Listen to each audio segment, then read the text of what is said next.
புதிய அறிவிப்புகளை வெளியிடாம போயிட முடியுமா? தென்காசி மாவட்டத்துக்கு இன்னும் என்ன செய்யணும் என்ற எண்ணத்துடன் விளைவா ஒரு 10 புதிய அறிவிப்புகளை நான் வெளியிட விரும்புகிறேன்.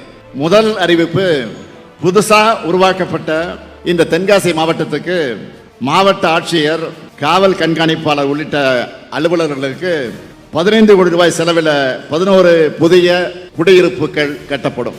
இரண்டாவது அறிவிப்பு, சங்கரன் கோயில், மேலநிலைத நல்லூர் பகுதியில் இருக்கக்கூடிய பெண்களுக்கு அதிக வேலைவாய்ப்பு அளிக்கக்கூடிய குருக்கல்பட்டி சிப்காட் திட்டத்தின் நீர் தேவைகளை நிறைவு செய்ய 52 கோடி ரூபாய் மதிப்பீட்டில் புதிய குடிநீர் திட்டம் செயல்படுத்தப்படும். மூணாவது அறிவிப்பு, தென்காசி மாவட்டத்தில் இருக்கக்கூடிய மாற்றுத்திறனாளிகளுக்கான ஒருங்கிணைந்த சேவை மையம் 2 கோடி ரூபாய் மதிப்பீட்டில் அமைக்கப்படும். நாலாவது அறிவிப்பு, கடையம் ஊராட்சி ஒன்றியத்துக்கு 6 கோடி ரூபாய் செலவில் புதிய கட்டடம் கட்டப்படும். அஞ்சாவது அறிவிப்பு, சிவகிரி, கடையநல்லூர், சங்கரன் கோயில் மற்றும் திருவேங்கட வட்டங்களில் இருக்கக்கூடிய விவசாயிகளுக்கு பயனளிக்கக்கூடிய வகையில் இந்த பகுதியில் இருக்கக்கூடிய பல்வேறு முக்கிய கண்மாய்கள் 12 கோடி ரூபாய் செலவில் சீரமைக்கப்படும். ஆறாவது அறிவிப்பு, தென்காசி வட்டம் சிவசைலம் கிராமத்தில் இருக்கக்கூடிய கடனா அணை 4 கோடி ரூபாய் செலவில் சீரமைக்கப்படும்.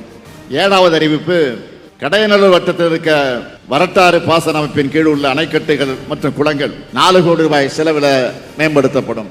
எட்டாவது அறிவிப்பு, செங்கோட்டை வட்டத்தில் அடவி நயினார் கோயில் அணை திட்டத்தின் கீழ் உள்ள அணைக்கட்டுகள், கால்வாய்கள் மற்றும் குளங்கள் 5 கோடி ரூபாய் செலவில் சீரமைக்கப்படும்.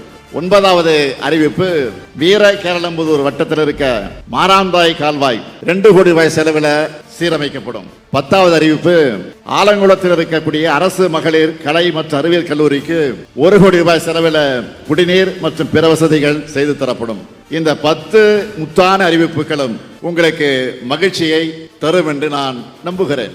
மக்களான உங்களை மகிழ்விக்கவே இந்த ஆட்சி, மக்களை காக்கவே இந்த ஆட்சி, மக்களை வளர்க்கவே இந்த ஆட்சி, மக்களுக்கு தேவையானதை கொடுக்கவே இந்த ஆட்சி. இந்த நல்லாட்சி என்னாலும் தொடரும் தொடரும். தமிழ்நாட்டின் வளம் பெருகும் பெருகும் என்று சொல்லி விடைபெறுகிறேன். நன்றி, வணக்கம்.